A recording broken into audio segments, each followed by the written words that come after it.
Spellbook of the Lost and Found, Chapter 32, Olive, Monday, May 15th. Lost, a sister.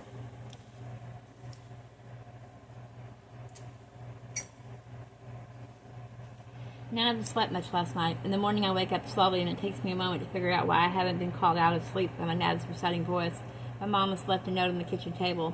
Gone to the station with Jillian to help find Emily. Max is at Nana's. Call us when you're awake. I messaged to let her know I'm up and that Rose and I will come down to come to town for Emily. I slip her note into my pocket. Rose comes over and hugs me tight. She looks like she didn't sleep well last night either. But when I ask if she's okay, she shrugs off the question and says she's here to help find Emily.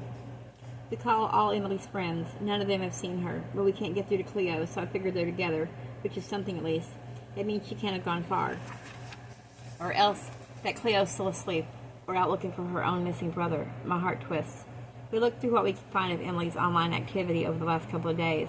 Pictures of nail polish, of her makeup eyes, of her shoes, posts about hating exams, and saccharine self-help quotes on floral backgrounds. We drop by any of the places we have hung out at her age, the parking lot of the old service station, the empty playground, the low walls around some of her friends' houses. It's nothing, I keep saying, trying to make sure my voice doesn't shake.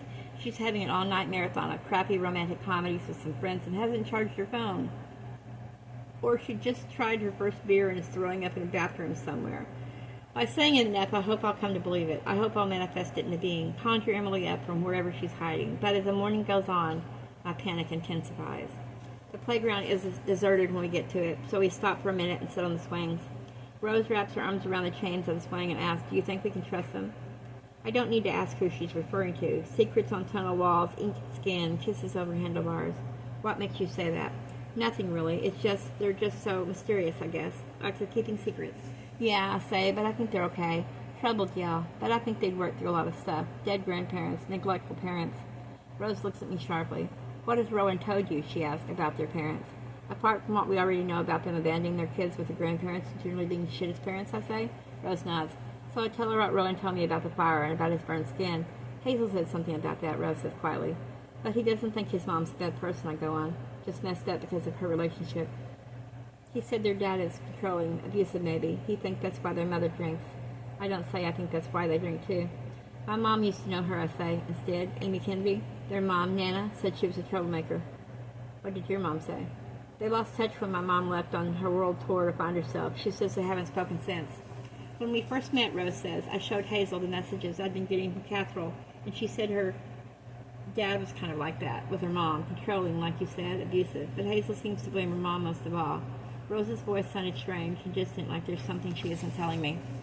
My mind drifts to my own parents, the poetry, the coffee smells, the groundings, the dogs, Max and Emily's music blaring from opposite ends of the landing. I think softly, Emily, where the hell are you? It's nearly noon, nearing noon when the twins and Ivy meet up with us. Still no sign, Rowan asks as they pull up beside us on their bikes. Rose and I shake heads.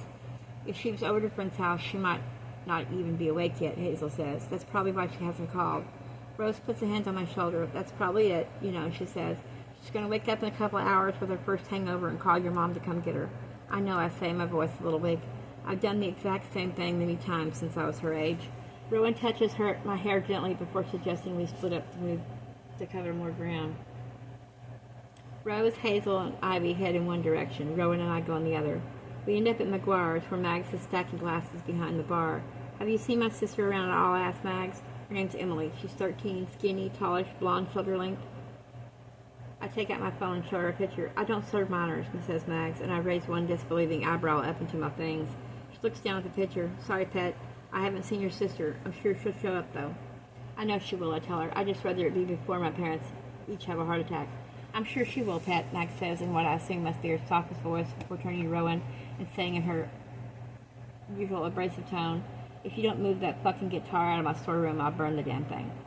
Rowan gives Mags an iconic salute and leads me down a narrow corridor beside the bar of the storeroom, which is barely a room closet, where he grabs his guitar and shoves it into his case. Wait, I say, stop. I unzip the case and take the guitar back out. Stuck between the strings is a piece of paper. It's probably just sheet music or chords or something, but I take it out anyway. It isn't sheet music. It's a page from a notebook, a diary. I pick it up and hand it to Rowan. I recognize Laurel's handwriting well enough at this point. I don't know how I could possibly have gotten here, but when Rowan reads it out to me, I'm not even surprised. Something was building and it wasn't a storm. It's about Saturday night, 2 days ago, the night we cast the calling, the night of the storm, the night Ash knocked at the door and we lost her in the woods. As Rowan reads it, my face clouds over. It's the lead up to that night. The storm starts. Ash and Laurel go to the forest to find Holly kissing Jude in the tree. They drink something he gives them that sounds like it's spiked. Ash tells Laurel she's the one who took their diaries. That's how they went missing. Ash running through the forest in the rain. Ash with the torn pages of diaries in her hands. Ash running over the rubble. Rowan falls silent, staring at the paper. Then he grabs my hand. We have to tell Hazel, he says. Tell her what? I ask, but he breaks into a run and pulls me behind him across the street and down a side road to Emily's favorite cafe, where Rose told me she and the others were going to look next. Rose is just coming out of the cafe. Hazel is waiting outside with Ivy. Rowan stomps right up to his sister and says, our mother's middle name is Aisling. Aisling. So, says Hazel. So it's been staring us in the face all along. What has, Rose asked. She's always said we'd have hated her if she stayed in the nothing town, Rowan says. He thrusts the newest diary entry at Hazel. This nothing town. Rose says, what do you mean? What's wrong? But I feel the penny drop. It slapped onto the back of my hand like a tiny tin medal. Heads or tails? That's why we don't know them. I almost want to laugh. Ash and Laurel and Holly. They weren't at the town bonfire party. At least not the party that happened last Saturday. They didn't lose their diaries last week. Rowan nods. They lost those diaries years ago. Of course, Ivy's eyes are bright. Of course. Well, fuck it all, Hazel says, and she sits heavily on the cafe windowsill. Ash is our mother.